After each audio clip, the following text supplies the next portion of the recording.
Chuck, welcome back. Chuck, we're going to be streaming another Underdog fantasy draft here, our second one of the 2024 NFL season. And we are finally into a new month. Only one show in April. It is now May 3rd. Chuck, how are you doing this May? You excited to draft another team tonight? Yeah, doing pretty well. It's funny because so we streamed 2 days ago, and I don't think so. They dropped a $3 20 max contest on Underdog, and it filled in 2.5 days. Insane because it was like I don't remember thirty People are thousand plus hungry. entrants, but whatever it is, Yeah. yeah, like people want to People, draft, and it's great. I love it. There's so much there's so many contests just everywhere, yeah, even outside Underdog. But Underdog's already bringing the heat, so I'm ready to go. And we're in May now, so it's acceptable to draft. Compared to April. I mean, Underdog does a great job timing out this contest. It'll probably last right up until like the day of kickoff, but we've already got like 4% full almost here in Best Ball Mania 5. Yeah. That's crazy, man. We got 25,000 teams that have already been drafted. I don't know how many of those are by others like us doing them for content for their YouTube channels, but really excited just to have 2024 NFL back in our lives. I am going to jump into a draft now. We're going to be doing one of the fast drafts. Slow draft would not be ideal. And we'll see what pick we get because it looks like this contest is full. Man, that's absolutely absurd that that's what we're dealing with here, is that we're able to just get contests to start right away. Chuck, we've got the fourth pick today, which I feel I better love about, it. frankly, than Yep. having the 12th pick the other night on the first stream on April 30th. Anybody watching, if you want to run that back, I actually think we did talk about some really intriguing things about how to attack these contests on Underdog. But Chuck, you've done a few more drafts than me this season. Obviously, I can see the ADP board here. It looks like right here, pick number 4. I'm looking at the range of Tyreek Hill, Jamar Chase, Justin Jefferson. These are kind of the guys that go in this range. Do you have a preference, or are you just taking best player available? So we'll see my ranking. I think we're doing another stream tomorrow, and I'll do the draft on that one. But I've gotten the number 4 pick. I think I've done 17 or 18 drafts so far with BBM and that $3 one, and I've gotten the 4 pick like 5 times. So the first 2 times I Mm-hmm. just picked Jamar, but after that I took Justin Jefferson, and I think that's the direction I'm gonna lean for this season. CD Lamb is my 101, and then after that I think Justin Jefferson in front of Chase, and then probably just going pretty close to ADP for the rest of the first round.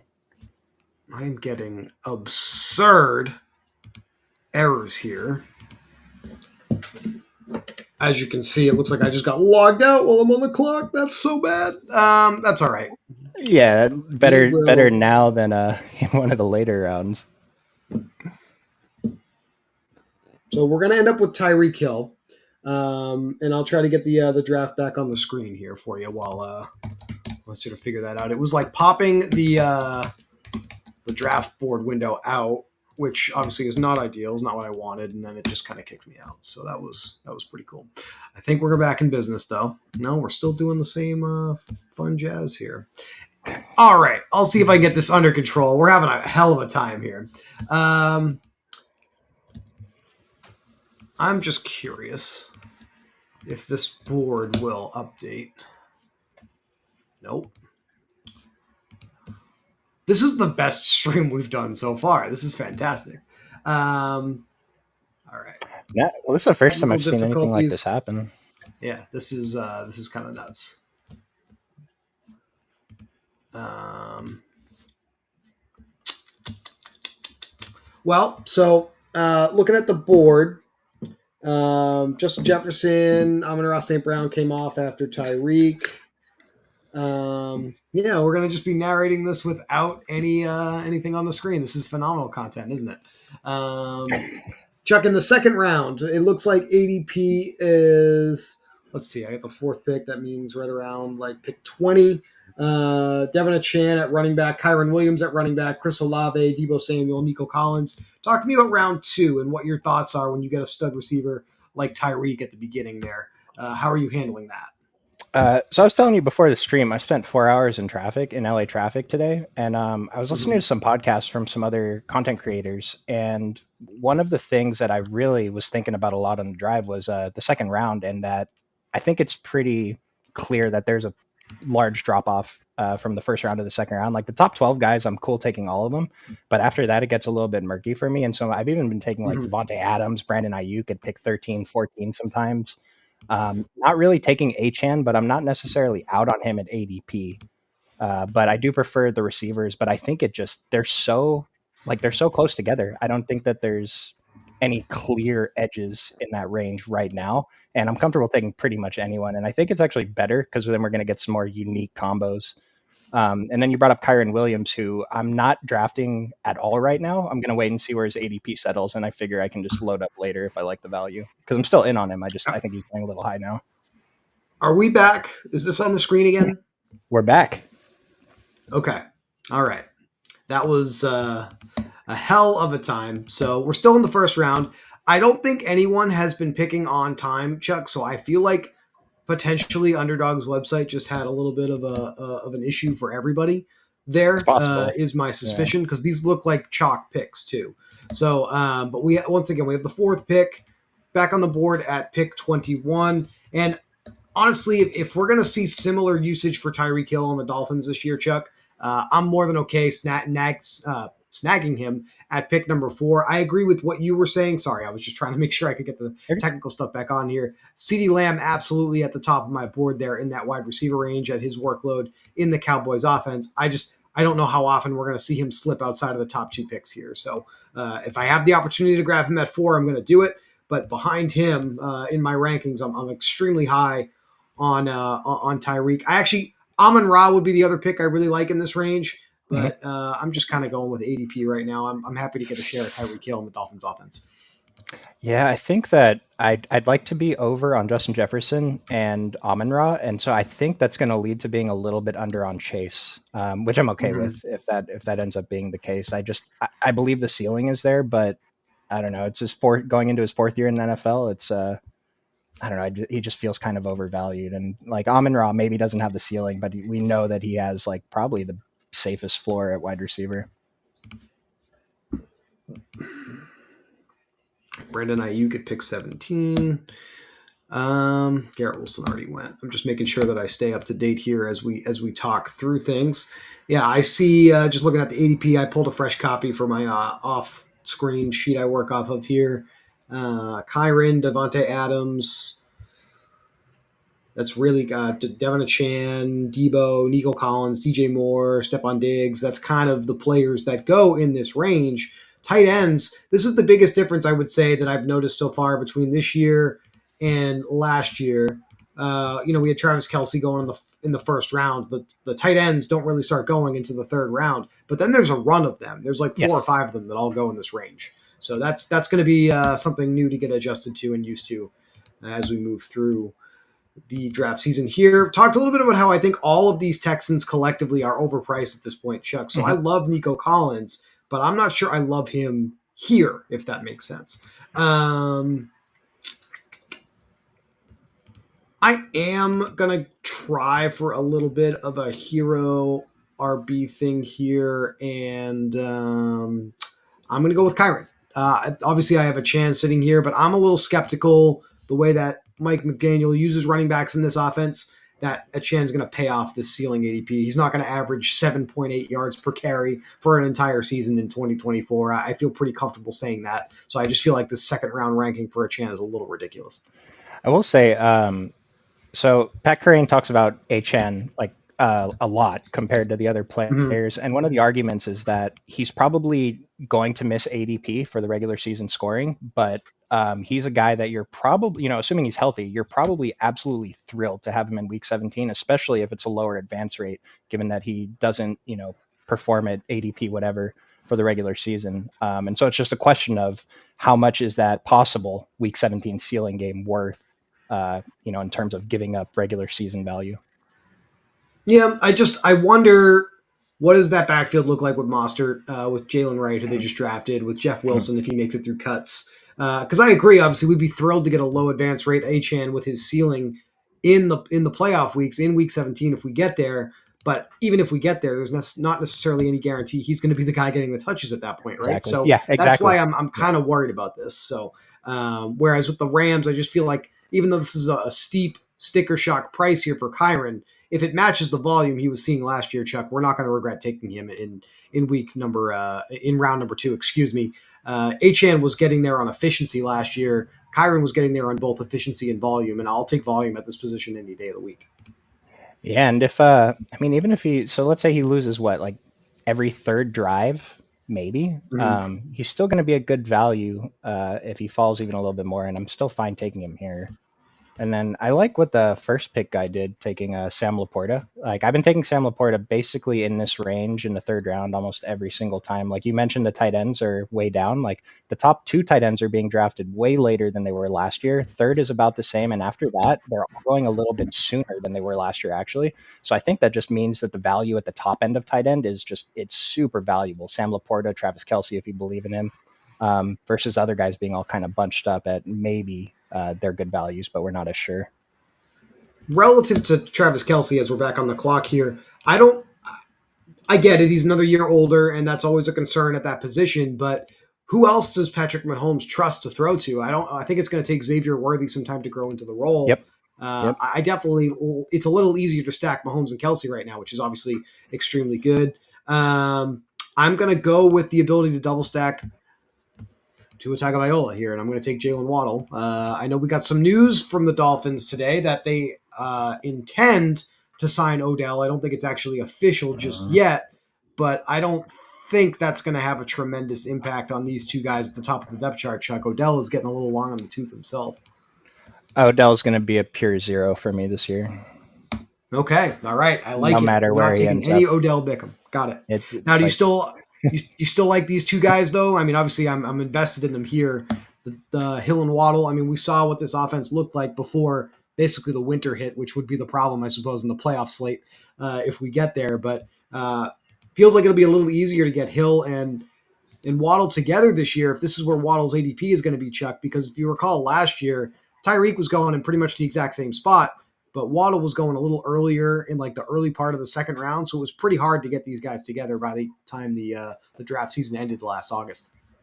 I'm very in on Waddle at ADP. I mean, I don't know if this is worth much as an argument, but just consider how many games he left early last year, or just missed games, missed snaps, and he still put up a really good season. And so, if he does what he did last year, I think he's still value. He's still fine at this ADP. Mhm. If he exceeds it, I mean, he can crush. And then with Tyreek, I mean, I'm taking him every time he's available when I'm on the clock, but I am a little nervous. Another year older, but I mean, he hasn't shown any signs of slowing down. It's just with Justin Jefferson and Amon-Ra right behind him. This question of ceiling versus maybe a little bit more safer floor. So we got 119 receptions, 1,799 yards, and 13 receiving touchdowns out of Tyreek Hill last year in Best season of just all time. 16. He missed a game, so I just there's a lot of room here, Chuck, for him to kind of come down from last year's numbers and still be one of Yeah. the 5 best receivers for us to own. So that's why I'm pretty comfortable taking him. I feel like I don't know. I just feel like the speed is definitely going to be there for at least this season. He's already talking about retiring and going into porn, right? So like this is someone who's not concerned about his stamina. I'll put it that way. Well, like I said, I'm taking him every time he's there, but like if I had the choice between CD and Tyreek, in my head, it's just I prefer CD so much more. Just young guy on the come up versus Mhm. old guy who Tyreek's not that old. I'm just I think I'm older than He's Tyreek. 30, which Yeah. yeah. Didn't think I would be touting a player on this stream because they're interested in going into doing porn, but here we are. That's what we do in May when we're talking about fantasy football. T. Higgins is an interesting player to talk about. Do we think he's still on the Bengals by the time this contest kicks off in September? Dude, I'm back and forth on it because I thought at first he was staying because he got franchise tag. He's like, I don't care, I still want to be traded. And they're like, well, we're not going to find a trade. He's like, well, I've accepted I'm going to play here. So I'm assuming he's going to be on the Bengals now, but I wouldn't be surprised if he got traded, right? No, I just wonder where the landing spot is going to be. I thought I don't know. my hometown New England Patriots would be interested, but they seem to be out on that at this point. Feels like the Chargers are a team that should be interested. They just signed Right. another receiver, the underwhelming DJ Chark. I don't know. I guess the Bengals kind of have Higgins over a barrel here. Like they obviously Higgins wants to get paid, so he'll show up if he has to. Bengals can wait for an offer, right? I mean, you wait for some of these injuries to happen in the preseason or in training camp, and then you might get a better offer for T. Higgins. So it might now that we didn't get the trade pre-draft, it feels like that's the next most logical time for something like this to happen. So do you think it's more likely that his ADP falls just based on like the likelihood of him getting traded, likelihood of him staying? Do you think he's more likely to stay, fall, or rise in ADP throughout the summer? If he goes somewhere where he's like the clear number one guy for targets, where he doesn't have a Jamar Chase to compete with for Hmm. targets, I could see his ADP going up. This is Hmm. Yeah, borderline fourth round ADP, yeah, so he could be a very good buy low in that kind of scenario right now. So I like that's that. kind of how I'm thinking about T Higgins. And if I was on that side of the board, I would absolutely be interested in him. Tank Dell. Okay, so we're going to be up in a second here. I have a couple of Dolphin receivers. I kind of was intrigued by Lamar Jackson and Mark Andrews back to back, but JJR here beat me to the punch with that. I probably could have stacked Patrick Mahomes with Travis Kelce had I gone that route. I did not, alas. But we can still get a decent build here by locking in. Where? Okay, give me a second here. As I am going to go with Mark Andrews. It's a little ahead of ADP. I have Keenan Allen on the first team I drafted, and we're trying to be a little more cognizant of diversifying this year. And I think we should reiterate that again because I'm not going to assume anyone watching this saw our discussion on the first show, Chuck. We want to stay like you and I are both planning on having a lot of teams close to the max, if not the max, in a contest here on Underdog. If not this one, other ones definitely. We want to stay like under 20% exposure overall on these players because we're just not sure who's going to be the best ones to own. I don't want to shove all in on the same guy in every single round. And this was my third team overall I've drafted now. I know that's low volume to this point, but I've already drafted Keenan Allen twice, and he doesn't necessarily fit the thesis of this team so far, if that makes sense. So that's kind of why I avoided him there.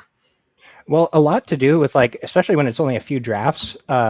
Your pick position dictates a lot of your early overexposures, underexposures. Like, there's guys I'm super in on that I just have zero of because I haven't gotten the right pick numbers. And like for Mm-hmm. rounds 1 or 2, after that, get your guys. But so I'm not. I mean, I'm being cognizant of diversifying because if I didn't, I'd have the same exact zero RB squad on every team. So I am switching it up a little bit, but I'm not as concerned about it now until later, especially if it's a guy I think that's likely to rise in ADP, like one of the zero RB I candidates. I can't justify this. I get what Child Please is doing here, stacking Stroud with Stephon Diggs. It's going to take me a little bit to adjust to the cost of CJ Stroud here. I love the player, but this is quite a rise compared to what we saw last season. Well, also even beyond CJ Stroud, not a fan of taking an elite running back, tight end, and quarterback all in the same draft. It's just especially not taking another receiver here. It's really hard to play catch up. Mm-hmm. So I probably, and especially like you said, CJ Stroud's going high. Like there's so many value quarterbacks, even past pick 100 this year. We don't Seemingly value. we don't see the rushing upside necessarily with Stroud compared to some of these guys Yeah, going around got him. it. I love the player, but I just think the price is a little too aggressive. I could still take Keenan Allen if I wanted to here. That is certainly not what I anticipated happening. Let me take a look here at the board. We got Keenan Allen, top of wide receiver. Amari Cooper, player you and I were pretty high on last year. Still Um, super high. yeah, I don't really see any reason why we shouldn't be, and I like to load up on receivers. So with my luck, Chuck, we'll have the Browns and the Dolphins with the same bye week here. But you know what? That's fine. When we draft this time of year, those are the breaks that we end up having to deal with. Now I got a couple of outs on. Well, I really need to make sure I get two of the way I drafted this team. But Deshaun Watson's ADP being close to pick 160, Chuck, that makes him a really nice QB2 Yeah. candidate for me now on this roster with Amari as my top Browns receiver, if that makes sense. We can get Deshaun Watson in the 14th round by ADP right now. Seems like we should be in on stacking the Browns, who are a little bit lower, I think, in the like regular betting markets, if that makes sense, in terms of like implied win totals. So maybe that's why some of these Browns ADPs are depressed, but I'm going to buy low here on that, I guess. I think they're going to outperform expectation. This is a good example of of like being careful about exposures because I'm way too exposed to the Browns right now. Their passing game. I have like Deshaun Watson's probably my second highest owned quarterback overall. Going back to the big board, I have a ton of Amari Cooper. I took way too much Jerry Jeudy because I mean he's going so late, and you got to think there's still a chance of being something there. And then Njoku, I think his ADP is probably Joku's really okay. good value. Yeah, It's an for okay the ADP, but he's still yeah. if he's getting the volume we saw towards the end of the season last year. I mean, I'll take that at his ADP right now for sure. Well, one What thing I was mentioned was I I want trying? a good tight end in every draft, and like if I'm down to like the Ferguson and Joku range, and I don't have a tight end yet, I'm very comfortable taking them around ADP. All right, so the Browns are at 8.5 wins is the line. And I want to say this is a little lower than we saw last year, although I am a little out of school on that. I don't have that taken down anywhere. But obviously, they won 11 games last year, 12 games last year. Like, they were a lot better than that. So, definitely Yeah, interesting to see that be the expectation here, at least early in the offseason, if that makes sense. I loved Pacheco last year. I ended up taking a ton of him. He's kind of going a little bit higher than he did last year, but I will still buy him all day long in this range. I like that pick there for sure by Rona Survivor, and I like the username as well, to be honest with you. he's one of Um, my top targets actually for candidates to rise in ADP as we get closer to the season. I'd be shocked if he wasn't, a bit higher by August. So I'd like loading up on him right now. and if we look at,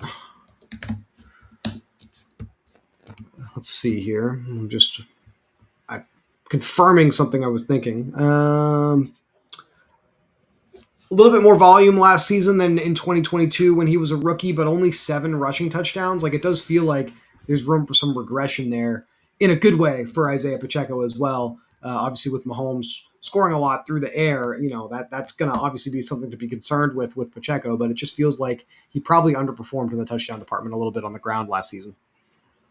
Dude, there's so many players. There's already like 7 players I wanted to ask you about that we passed. But since we're on Pacheco, let me talk about James Cook. I'm pretty sure he only had 2 rushing touchdowns last year, right? And so maybe he had 4 catching. I could be mistaken, but either way, uh, Yeah. it's like I'm out on James Cook, but he feels like a value where he's going. I mean, I know James or Josh Allen's probably going to still vulture the goal line work, but still seems kind of low for a full time back. You were spot on. 6 total touchdowns, 2 rushing, 4 receiving. Man, it seems Don't low. Yeah, it does. It does seem low for this offense, doesn't it? So Calvin Ridley comes off the board here. Um, so our best receiver left is Marquise Brown, who I believe the player drafting next to me would certainly love to see him still be there. I'm kind of out on Alvin Kamara here. I do love me some Brian Thomas, but I have him on basically every roster at this point. So if I'm looking at how I personally have the receivers ranked at this point. I actually think the player I like the best in this range, other than Brian Thomas, is Tampa Bay's Chris Godwin. I still see no reason for a different projection than I had last season on this Evans Godwin duo, who was going right. They were going right around this range last year. I think they outperformed expectation, and yet Yeah, Godwin's ADP hasn't really changed at all. So right. I will buy him once again in this spot. I'm very in on Godwin this year. I like this whole range of receivers pretty much. So I haven't been taking Deontay, but I started mixing him in a little bit now. Yeah, with the what we feel like Bryce Young has to be better this season, but I'm scared to click the Panthers player still. It takes you really got to hold your nose and just not think about it if that makes sense. I mean, I mentioned it last time. The only reason I take Bryce Young is because I'm pretty positive, no matter what, he's going to be starting during the playoff weeks, and so at the very least, I have some kind of score in my quarterback position. He's going to be playing football. That's the about the Yep, best we that's can the say whole about him at this thesis, dude. point. All right, I'll allow it. I think that makes a ton of sense. We want guys that are still going to be playing games, so um, hard to argue with that. And I would say that Deontay, wide receiver one, there, kind of a low ADP for a wide receiver one. So definitely in on that. We've got running back, 4 receivers, and a tight end. I don't, based off of where I'm at, I don't have to consider a quarterback here just yet, which is good. Aaron Jones, David Montgomery, Ramondre Stevenson. I don't really have any love there. JSN, McConkey, DeAndre Hopkins. I think I'll go with JSN here as the best available wide receiver. Won't overthink that too much. I still like the receivers here over the running backs that are available. Same. Yeah, I'm taking a bunch of JSN, just hoping that he steps up and is actually good. Plus, I still think there's a non-zero chance. We talked about this with T. Higgins.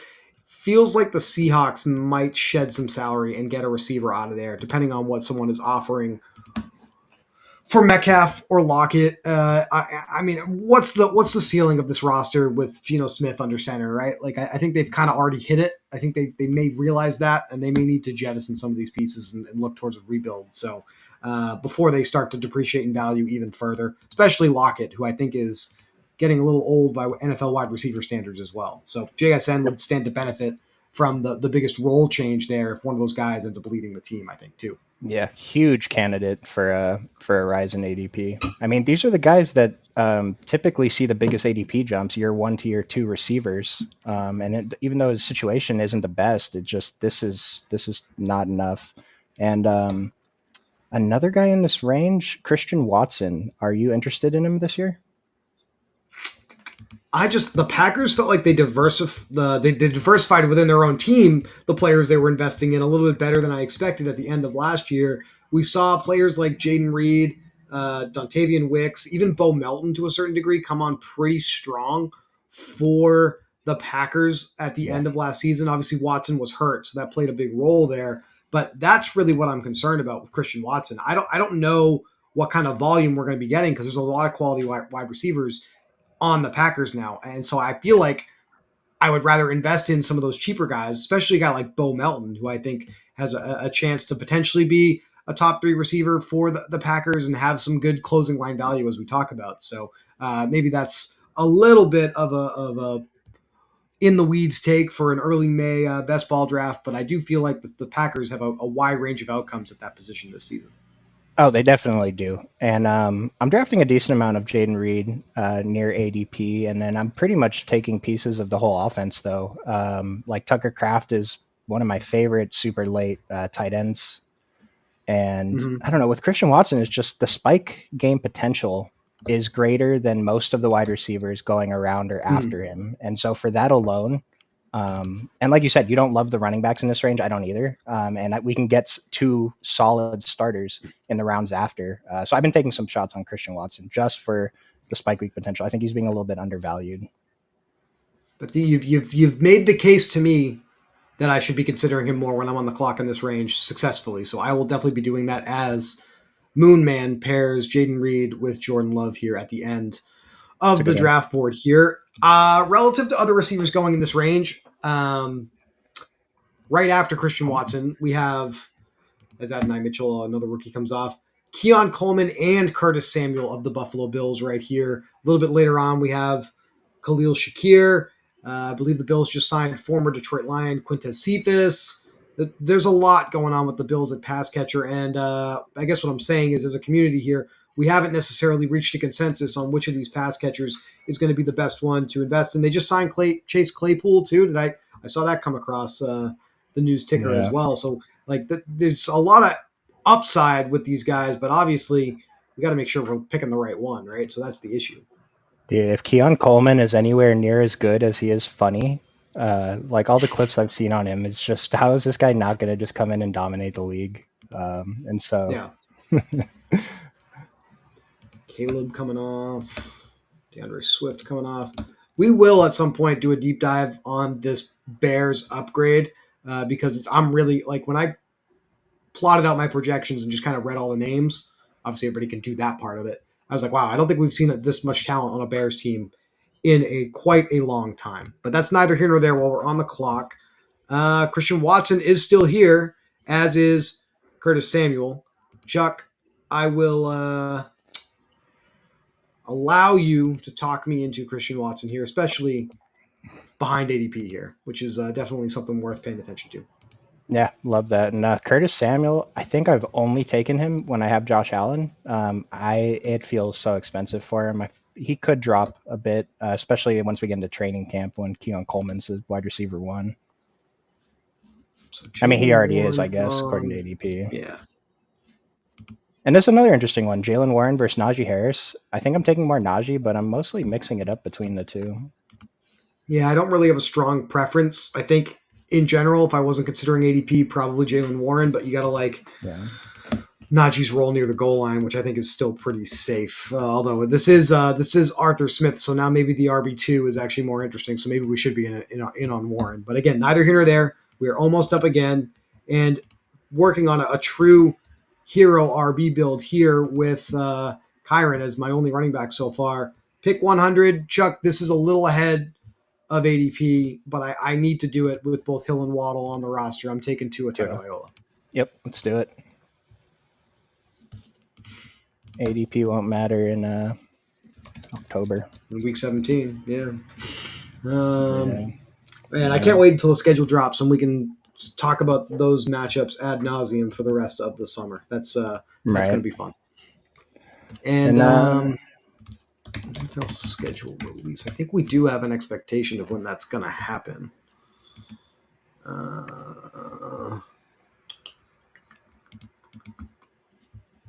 As I Well, they haven't revealed the exact date, but it's in May. We are in the month that we're going to learn the schedule. So that's where we're at. okay, nice, nice. Jonathan Brooks, brother Raheem. Guy I like down here, I don't think is going to make it back to me. Trey Benson, rookie draft pick of the Arizona Cardinals. I like him to eat into James Conner's workload a little bit this year.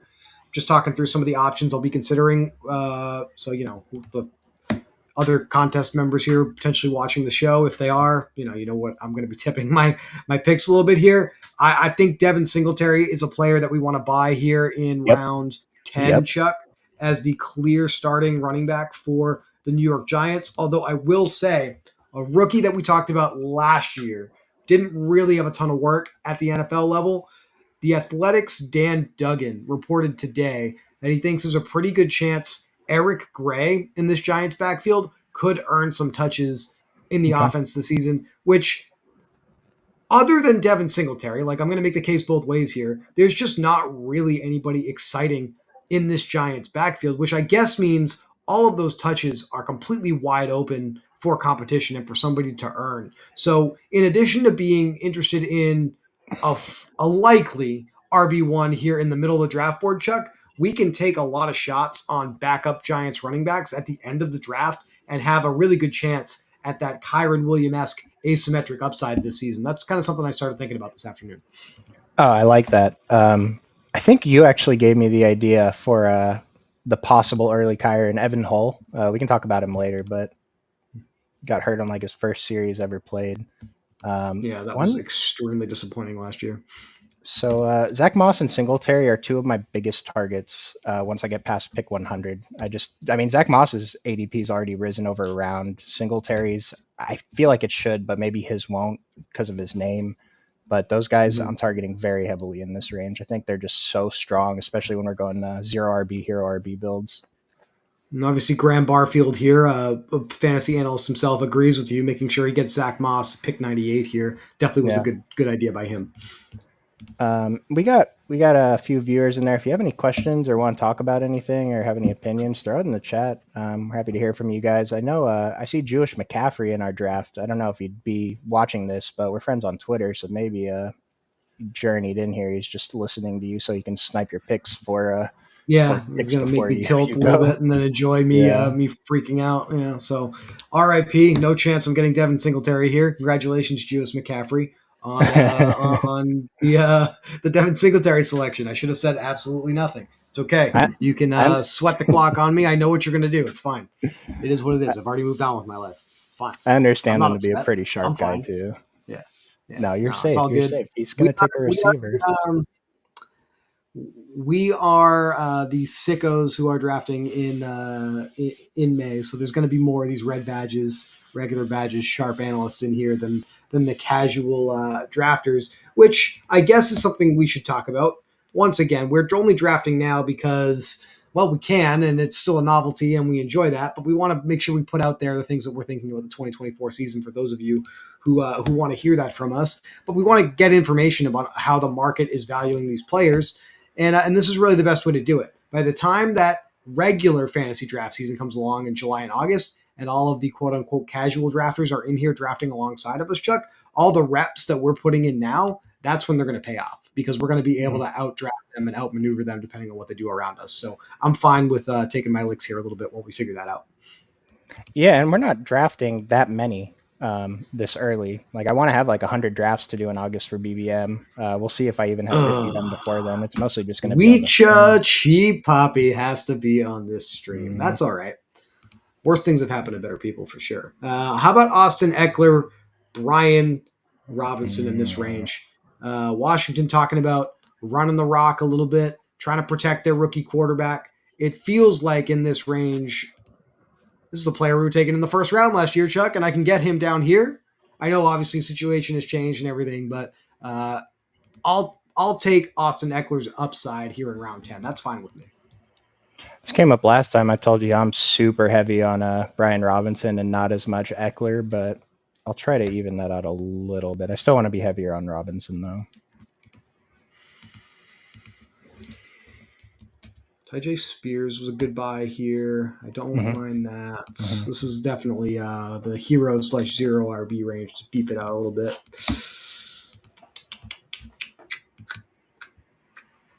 I'm just looking at what's available at running back, and well, we may not want to do that here, depending on what this fine user before me does. Let you in on what I'm thinking about. Brock Purdy doesn't mean much to me in this roster that I'm building right here. I have no interest in this particular set of running backs here, although there are definitely interesting players to talk about here. If Njoku was still here, he definitely would have been an option. But you know who is still here, even though it's a little early, and if I'm aiming for the double stack with Deshaun Watson, Jerry Jeudy, definitely a good option here to get a couple of Browns receivers to pair with a potential Browns quarterback addition in the next round or two. Yeah, just like I mentioned earlier, dude, my problem is I'm just taking Jeudy way too much. He just feels way too cheap, dude. Why is everyone not jumping on this? I mean, we think it's Elijah Moore season. I don't know. He's never really proven that he deserves the opportunities. Even Browns gave him those chances last season, and they didn't necessarily get the results they wanted there. So maybe that's the reason they were in on this Jeudy trade. I agree with you. The second half of the draft, especially if you're incentivized a little bit to correlate some Browns, this is a really easy click here with Jerry Jeudy. Yep. Taking and I haven't been taking a ton of the Browns, so this is me getting my exposure now. So that's where that's at. It's probably my most exposed team. Not because I like them that much. I'm taking Cooper, and Deshaun Watson feels free. Taking a lot of Saints too. Love Rashid Shaheed in this range. I think you guys were more on him last season than I was, but I'm in on him pretty hard now. You've learned your lesson, and you're now on the right side of history. Congratulations, Chuck. Greatest receiver ever on the New Orleans Saints. That's all he does. 70-yard touchdowns. Rashid Shaheed. It's the John Trey Kirkland of the NFL. Yeah, that's a UFL take for you here on a Friday night, 9:00. We do have, for those of you who play daily fantasy on some of the other sites that are out there available to play fantasy contests with, we have some free UFL DFS projections in the Occupy Fantasy Discord for our subscribers. Just $2.99 a month. Please feel free to jump in there and check those out if you're interested in the UFL. The only reason I mention that is because I have to finish those and get those in the Discord after the show is over. So that's what I'm thinking about right now. I don't think you've been doing tremendously much with the UFL, Chuck, so I'm not going to ask you any questions, but it is probably interesting to at least be able to throw on the TV and watch some football on a weekend in the middle of the spring. That's why I like the league the most. Well, what kills me about not playing is it's like, I understand you give probably some of the best content for the UFL in the entire industry, and so it's just just take a few minutes and scoop up the free EV if I just found the time. Yeah, I mean the contest offerings are pretty light, but there are some decent regular betting market like lines you can certainly play. So I try to talk about a little bit of that stuff. I don't want to get too into the weeds. It's not what the show is about, but UFL Week 6, there is actually a free preview video here on this YouTube channel for that slate. For those of you who want to check that out, ask any questions, get in the Discord. I'd be happy to talk about that over the next 24, 48 hours as we go through the 4 games. Not just this weekend, but any of the upcoming weekends here for the UFL. Gabe Davis here in round 11. Obviously, new home, and talk about like a complete floor or ceiling player, kind of like Rashid Shaheed, I guess. What do we think about Gabe Davis with Trevor Lawrence now? Two, what do we think about this cost? It's definitely significantly cheaper than it was with the Bills last year with Gabe Davis. That's the first thing I can tell you. I mean, it feels kind of similar to Rashid Shaheed, right? Like we know he's probably going to give us a zero a bunch of weeks, but the weeks he contributes, he's contributing, a Mm-hmm. decent amount of points. Just assuming, it's kind of the same thing. There's no Zay Jones, there's no Calvin Ridley. Do you remember all those air yards that Oh yeah. those guys were Oh. racking up at the end of last season? That's all I like. That's why I was loading up on Zay Jones, and now he's gone. Hopefully, he goes to Buffalo or something. But I just think about those air yards. Gabe Davis, I haven't been taking him, but he does feel like a good value in this range. I'm super in on Christian Kirk in the mid 50s. Feel like he Mhm. could raise a little bit before the season too. Whereas last year we were kind of out on the high cost of the Jaguars. I'm in Yeah. on them this year, similar to Yep. these Browns. I think we talked about that in the last show as well. So Yeah. once again, I love seeing we're on the same page in a lot of these things. I don't know what that says about us. Hopefully, only good things. What do we think about Ricky Pearsall with the San Francisco 49ers? Pretty aggressive pick in the first round for them. He's the next best available wide receiver right now. Maybe he's going to be gone because this owner here has Brock Purdy, but got to compete with Debo and as he goes, Debo and Brandon Ayuk for targets. But are we in on buying this rookie 49er wide receiver here? I haven't been taking him. I don't hate it though. Like I wouldn't mind taking him right here if he was available for you. I mean, is Zeke going to start for the Cowboys and be the guy again this year? And you can get him here at this range right now. Still says he's a Patriot here on Underdog, which is obviously incorrect. 12th round, RB1. Look, I get it. Elliott has not been an exciting player to own in fantasy football. But if he's going to get 200 plus carries, 50 plus targets, this is a bad ADP, right? So I'll take him here. I'm taking more Zeke than I'd care to admit on this show, but I completely agree. His efficiency is going to be bad, but I saw some stats. This dude was like 25% of the entire Patriots offense last season, which is insane because he didn't get the job until later. Yeah, he only started getting the job in full because Ramondre missed the end of the year for like the last Yeah. 5 or 6 weeks. So recall back to our DFS rankings week in and week out on OccupyFantasy.com. Elliott was like constantly at the top Hmm. of the running back model on Sunday slates because you Yeah. just couldn't beat the volume at the cost, and you kind of have that here a little bit with the ADP where you expect him to go right to the top of even if it's a committee backfield in Dallas. He's only going there to play and get the touches, at least get some early downs. Round 12, 13 ADP, far too cheap for a player that's going to be potentially in there in goal line sets on a very efficient offense. Not to mention you're going from like what bottom five offense to a top five offense. Right. It's just Back to yeah. Dak. Zeke's going to vulture a lot of touchdowns from CD Lamb, guys. That's basically the thesis of this play. And so he started at ADP 200 when BBM opened last week. He's up to 140, and this kind of feels like where he should be. But I would not be surprised if he came up even more, especially when we get some kind of report in training camp. So we're at 1-3-7-1. I have a pretty good idea what I'm going to do with this pick, frankly. I'm just not going to say it until we're on the clock. Let this gentleman go. He takes Marshawn Lloyd, who I suppose we should talk about some more of these rookies as shows progress. But I'm going to lock in Deshaun Watson to really nail down my Dolphins and Browns double stack. So again, watch them have the same bye week. That'll be fun for me. But I also have 8 wide receivers already, and that allows me, I think, to load up at these other positions for the rest of the way here, which is probably, I think, my favorite way to draft anyway. Yeah, lots of 2 quarterback, 2 tight end builds with how heavy I'm going on elite tight ends. So when I have Andrews, I could still stand to take another tight end selection here. That's definitely where my head is at. And you mentioned him already in this show. It looks like Luke Musgrave, the next best one available.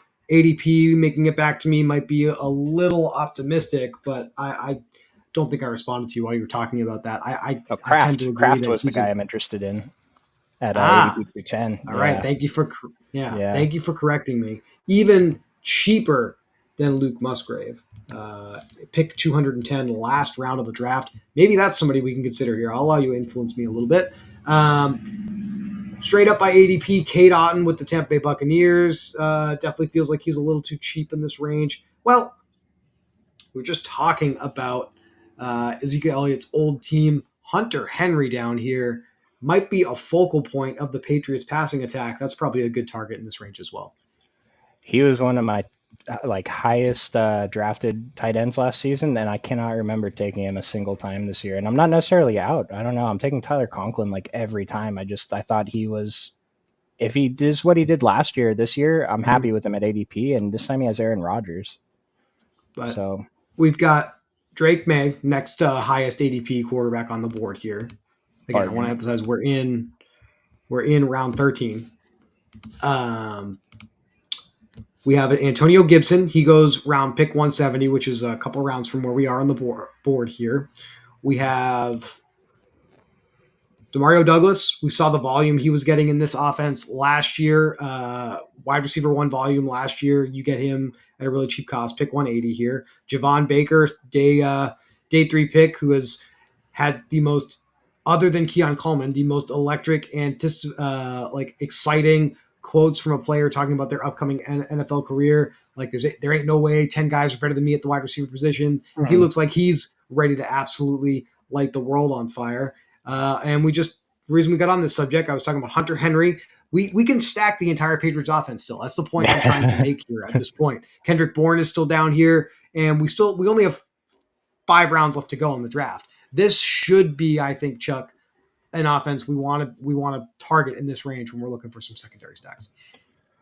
Yeah, I don't hate it. I'm usually done with quarterback by the time I get down here, but I know I will have a situation where I don't have my second quarterback, and like you said, stacking these guys is too easy. I'm taking Demario Douglas probably a little bit more than I should, but I thought for what he did last season, I don't know. I'll take like hopefully a safer floor. Well, and we're anticipating, again, the wide range of outcomes here. Patriots are saying that Jacoby Brissett is going to compete for the job as well. I think that's just coach speak, frankly. Yeah. But you're going to see an improvement in the efficiency in this offense with better quarterback play than Mac Jones and Bailey Zappi last year, and that's going to carry these guys higher up the draft board. So that's kind of the thesis here. It's very, very, again, I'm not promising that the results in real NFL games are going to match this team's from last year, but in fantasy football, it feels like the 2024 New England Patriots are very similar to the 2023 Houston Texans, a team that I was buying a lot, and I could see that being the Patriots this year. That's a pretty high praise. Yeah, I'm just thinking about the ADPs we had for Tank Dell and Nico and CJ Stroud. Like it feels very similar to me. I like that a lot.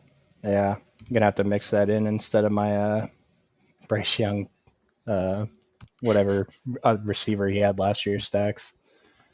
And look, if I was patient in the last show we did, I could have gotten Kamani Vidal down here. He's still on the board from the Los Angeles Chargers.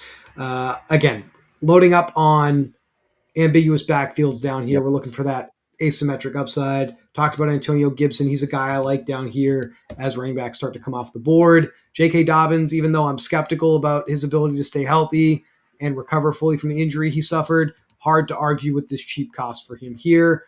Like there's upside cases for all of these guys, which is what makes them interesting.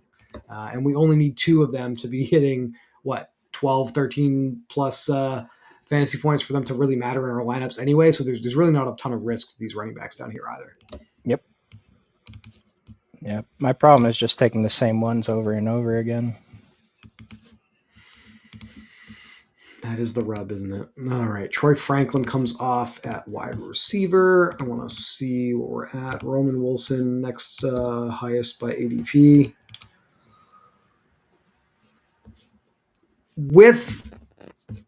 I'm on the clock here, so give me a second, actually.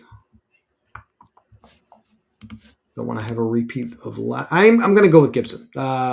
For all of the things that I talked about with the Patriots offense, I should put my money where my mouth is and get some Patriots on this team, right? I was going to ask you, how do you feel about the non-Malik Neighbors New York Giants wide receivers? Because just looking at some of my projections, I feel like this is a very wide range of outcomes. Wide receiver room, some of the guys with the highest median average fantasy points per game, if they see average workloads, are on the Giants for me. Wan'Dale Robinson, Darius Slayton. Like, do we see these guys still having good roles in this offense, or should we be out on these guys? How have you been attacking them? So we're looking at the starting receivers to be Neighbors, Wandell Robinson, and Slayton. Um, I feel like Neighbors was okay. I took him past ADP once or twice. It's hard to take him over like Debo, even Stephon Diggs, other Mhm. guys in that range. Wandale, I was super in on last year as a late round pick, but I don't think I've taken him a single time this year. Jalen Hyatt might have been the interesting one when I was looking at him the Yeah, other day. That if he can just, I don't know, be better than Slayton, start for Slayton, then that could be a pretty interesting one right there because he's free. He goes undrafted a lot of the time. seeing thanks to the fine scouts over at ourlads.com, no free ads or anything like that, but Jalen Hyatt, Malik Neighbors, and Wan'Dale Robinson are projected to be the starting wide receivers, with Slayton backing up Neighbors. Oh, interesting. Old friend Isaiah McKenzie from the Buffalo Bills backing up Wan'Dale in the slot, and Isaiah Hodgins, who has been on this team, backing up Jalen Hyatt on the other outside wide receiver position. All this to say that I'm not a complete homer and only backing uh, late round Patriots. Again, I feel like Wandale's a great buy down here because even though I have concerns about the ceiling in this offense with Daniel Jones under center, I think we're a little too far below Wandale's expected average here, and so I'll take him as my eighth wide receiver at pick 172, a little bit ahead of ADP, because this is a player where I could see the ADP going up on before we get to the season here. Well, I'm looking at like so Marvin Mims was the top receiver according to ADP. And you asked me about him last time, but like Wandale, at least we've seen he has good. What was the stat in his rookie year? Yards per route run Mm-hmm. was just Mm-hmm. off the charts. Where at least that's some kind of confirmation that he might be good at football. Where Marvin Mims, I mean, Russell was bad too, but I would have been in on Pop Douglas there if he had still been at pick 172 for me. I've already taken him on every team I've done so far except for this one. So that was kind of the reason I was trying to find someone else to want to click on here. But yeah, man, I just feel like Wandale's upside way too cheap here, and I like a lot of these players in this range. Rashad Bateman, it feels like he's a little behind the eight ball in that offense, although he did just get that extension. He's kind of the only other one I'm kind of interested in down here. I don't have strong feelings either way on Luke McCaffrey yet, but I still feel like that's a Terry McLaurin, Jahan Dotson kind of dominated touch situation now with Austin Eckler in there to earn some targets as well. So Denver might have the worst quarterback situation in the league now. There's a lot of reasons I think to be out on some of these guys in this range, including the one who just came off the clock. I wanted to ask you, do you remember you took Luke McCaffrey in the one big board draft that we did Yeah, like a yeah. month ago as your last pick, and that ended up working out pretty great. Nice. His brother is Christian. That was the whole thesis of that play. The landing spot leaving a little bit to be desired for me, for sure. So I take a sip saw of water here. the regimen that Christian McCaffrey's dad put Christian through. I imagine Luke went through the same thing, but this kid had a full time job of just making it to the NFL since he was like 7 years old or something. His entire life was revolved around just being the best possible football player. It worked. I can't imagine he's upset about it. McCaffrey family was like brewed in a lab purely to just play football. I Right. definitely buy that. By the way, that definitely makes sense. We have a comment in the chat from Flatulent Fantasy. I Oh don't know if boy, we want to let's read this go. out loud. Um, so F Mary Kill late round rookie edition. Oh my god. Estime, Bucky Irving, and Tyrone Tracy. I can tell you, maybe this is bad to say because you guys are watching a best ball stream hoping to get information from us. I don't know who Tyrone Tracy is, but I would marry Estime and I would F Bucky Irving. I'll let you be the one that answers that question. Bucky Irving is one of my favorite running backs in this range, honestly. Okay. I was talking about cheap Giants backup running backs you could buy. Tyrone Tracy Chuck was the fifth round draft pick by the Giants this season. So he would definitely fit the criteria there. But I don't mind your ranking of these guys. If I have one of the best New York Giants beat writers on the block in Dan Duggan telling me to be interested in Eric Gray, he's going to be the late round target for me at this point until I get better information than that. So that's kind of where my head is at relative specifically to Tyrone Tracy. Um, Flatulent, thanks. Yeah, you're welcome, man. I will say Estime and Bucky Irving were two of my higher drafted rookie running backs in the big board. Um, Okay. so maybe there's something there. Khalil Herbert, another one of my favorite zero RB picks going this late. Dude is so good at And his football, and he might get and then his traded. buddy So went right next to him here, Rashawn Johnson in the backfield, who I was pretty high mhm. on last year. I A little think both these guys disappointed. are undervalued. Yeah, I think we should be targeting both of them, assuming Khalil gets moved. There's another really off the beaten path a little bit rookie running back in this range that I like that was not included in the infamous question that I am going to take here ahead of ADP. All right, let's see I it. like Isaac Garendo from the San Francisco 49ers here. Had the best speed score in the combine class of running backs. That means at his height and weight combination, he is like pound for pound faster than all of his peers that were drafted into the NFL this season. And I don't know about you, but I feel like being really fast is a good attribute for a running back. And I'd say in so. the 49ers offense, if you end up getting some reps, if something happens at the top of the board to Christian McCaffrey where he's not available to take all the reps we're expecting, that's a wide open backfield that we want to have a piece of because it's a really good football team. And I could see Garendo earning some touches in that scenario. So I've hardly taken Elijah Mitchell, but does that mean you're out on Elijah Mitchell? No. I mean, I guess the thesis there would be the same, but I guess we kind of know what Elijah Mitchell is. What if Okay. this kid Okay. is better than that? And more There importantly, you what go. if the Okay. 49ers feel he's better than that, right? Okay. Nice. Yeah. I haven't gone there. I've seen some hype about him though, so I got to look into him a little bit more. Keaton Mitchell was interesting until he had a brutal injury last season. We've got Yeah. two picks left. I've got a 2.581 build. We need to do something about a backup tight end to Mark Andrews. I guess I should say I don't mind gambling on Garendo here either because I feel like I have a pretty high floor with the other four running backs I've already taken. So that's part of the reason I'm looking for a home run as well. Right. I'm glad you brought that up because that's something you got to consider too. Like, there's like not all zero RBs are built the same.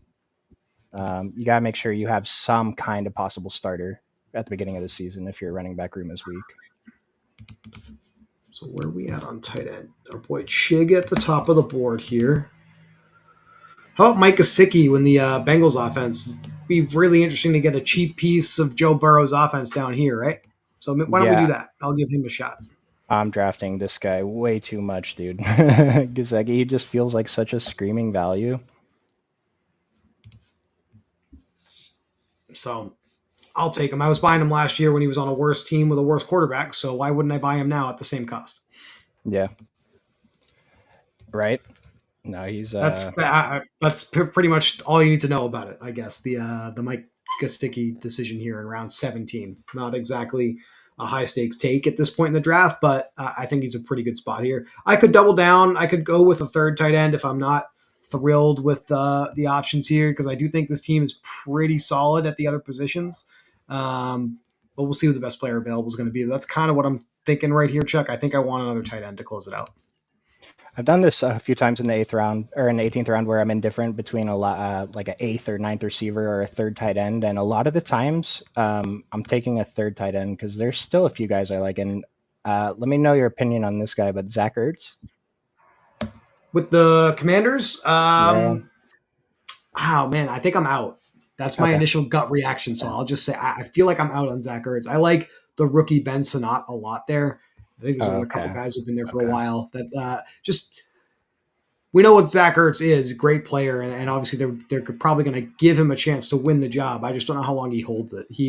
That's the He problem. allowed Yeah. himself to be overcome by Trey McBride last year, and I just feel like there's a reason for that. So So like I'm not taking him to be like my second tight end typically. Like if I have Sam Laporta, and this is a good question to ask you actually. Are you more inclined to take a second tight end who feels safer, like Tyler Conklin, but maybe has a lower ceiling, or a player? And I'm going to go super extreme, but like Jelani Woods, who could be a stud tight end, but we already have Sam Laporta, so it doesn't matter. Yeah, if Laporta isn't giving us the performance we're expected, we're probably screwed anyway because of the capital we Good point. invested in him. But I understand why you'd be hesitant there and what the theory would be. I feel like I'm always looking for a decent floor with any of my tight end selections. I almost feel like I'd be more inclined, now that I've wrapped my head around the hypothetical for you, I'd be more inclined to look for the home run swing there if I feel like I don't have the floor already. So I know Okay. I'm going to take a ton of zeros, but I want those spike weeks, right? I And like hopefully that. that can Yeah. help me catch up against my peers. So it's like Sam Laporta is going to have hopefully he has a floor of like 7, and I think that would be a good game for one of these late tight ends here. So Um, a guy I like in this range is, it's probably a boring one, but Dawson Knox with the Buffalo Bills. yeah, Is he going to give me 0 points? Is he going to lose out on a lot of volume to Dalton Kincaid? I think certainly. The other thing, though, is that with the perceived weakness of this Bills wide receiver room right now, maybe we see a lot more two tight end looks. And then, just more importantly, staying on the subject that we've been on, Dawson Knox, I think, is going to have a really good chance week in and week out with Josh Allen under center to fall into the end zone a couple of times. And you yep. give me the 10 to 12 fantasy points at tight end, you might be starting for me at that position here in round 18. I don't know how many weeks out of the season Kendrick Bourne, A.T. Perry, KJ Osborne, another Patriot, Jonathan Mingo, Alan Lazard, like even if they score 6, 7, 8, 9 points based off of these other guys I've already selected at the wide receiver position, if I get what might be a ceiling for some of these guys of 10-ish points, are they even going to outscore these other guys who are probably going to have a floor around 15, weeks where they're going to hit 15, 20 pretty regularly? That's I think we could clip that, and that could be like a tip of the day. It's a Yeah. really good way to explain it.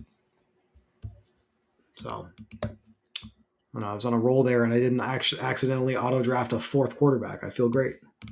Oh, dude, did I let it happen again?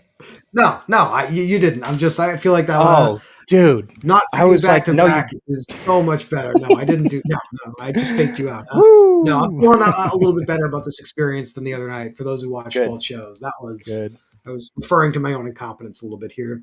Um, I guess where my head is at as I come back around, and I see Justin Fields went in the 17th round.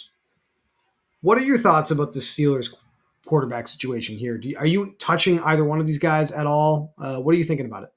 You made a joke about this in the Discord when it was announced. Like, we're Yeah. going to be hearing about 15th round Justin Fields all Yeah. summer. I can remember drafting Justin Fields 2 times. Both times I had a pit stack, and whatever the situation was, it was in big board 20 round drafts, where I had a third quarterback that I felt, I want 3 quarterbacks for the playoff weeks, and I like the ceiling possibility of Mhm. Justin Fields. But other than that, it's tough. I mean, does he probably start over Russell Wilson at some point? Yeah. If he's starting during weeks 15 through 17, he's a great pick.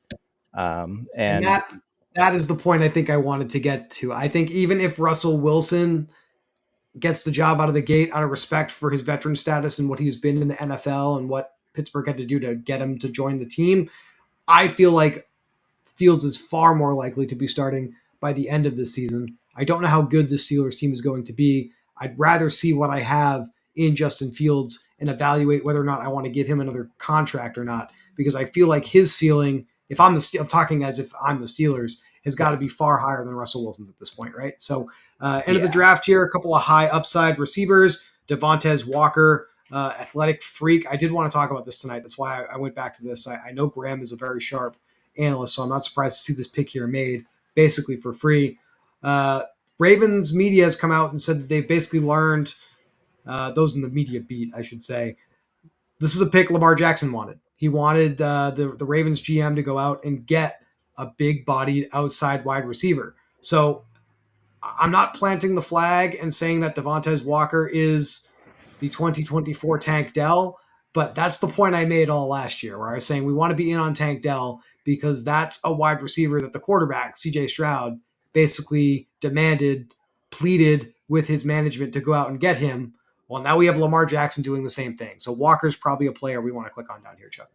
I don't know if you remember me asking about him in the previous stream, but another Nope, guy that not even a little bit. Yeah. we both come to a positive conclusion about Yep. that we can feel comfortable taking in the last rounds. God, dude, that's awesome. Love it. Yeah. So we went with 2 quarterbacks, 5 running backs, 8 receivers, 3 tight ends. I really like the double stack with the Dolphins and the Browns that I was able to build on this team here tonight.